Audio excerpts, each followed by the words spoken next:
from the Jesus Storybook Bible.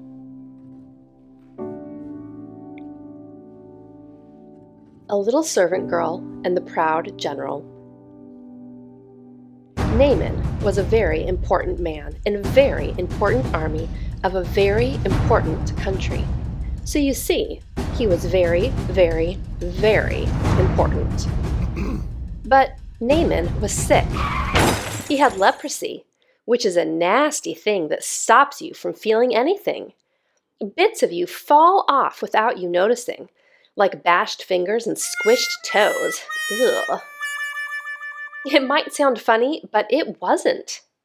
And Naaman certainly wasn't laughing. There was no cure. It never went away, and in the end, it killed you. Naaman needed help. Now, there was a little slave girl who worked for Naaman, and she knew someone who could help him. But there was a problem. Naaman was her enemy. Not long before, Naaman had led an army raid on her home in Israel. He had killed her whole family, carried her off to Syria, and made her into his slave. Every night she cried herself to sleep. She had lost everything. Why would she, of all people, want to help Naaman? Didn't she hate him and want to hurt him back? Didn't she want to make him pay for the wrong he'd done? That's what you would expect. But instead of hating him, she loved him. Instead of hurting him back, she forgave him.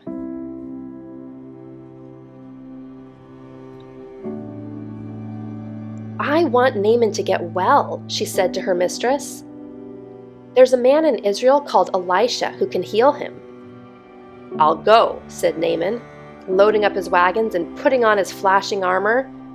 But I'll go to the palace, because that's where someone important like me gets healed. So he hurried off to Israel and went straight to the king. My healing, please, he announced. I can do lots of things, the king replied, but only God can heal. Just then a message from Elisha arrived. Send Naaman here, it read. So Naaman hurried off to Elisha's house.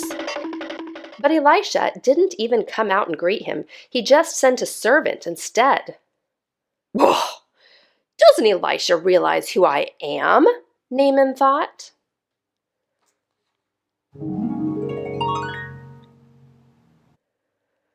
But what the servant said next made him even crosser. Wash in there, he said. Just wash? Naaman laughed. In that slimy, stinky river? He looked around to see if this was some kind of a joke. It wasn't. Ugh, any person can wash in a river, he thought. I'm Naaman. I'm important. I should do something important so God will heal me. And he rode off in a rage. Of course, you and I both know that's not how God does things. All Naaman needed was nothing. It was the one thing Naaman didn't have. God knew that Naaman was even sicker on the inside than he was on the outside. Naaman was proud. He thought he didn't need God. His heart didn't work properly. It couldn't feel anything. You see, Naaman had leprosy of his heart. God was not only going to heal Naaman's skin, he was going to heal his pride.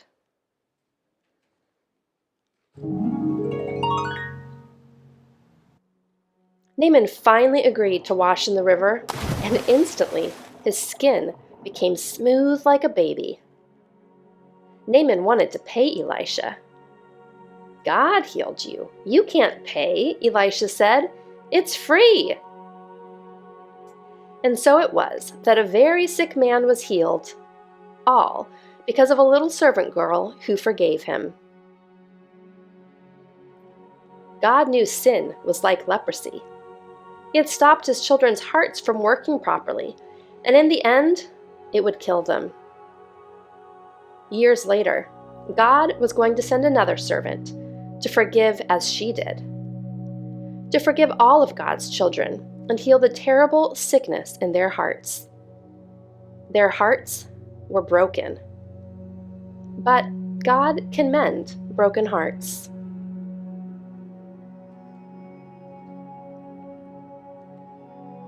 To be continued.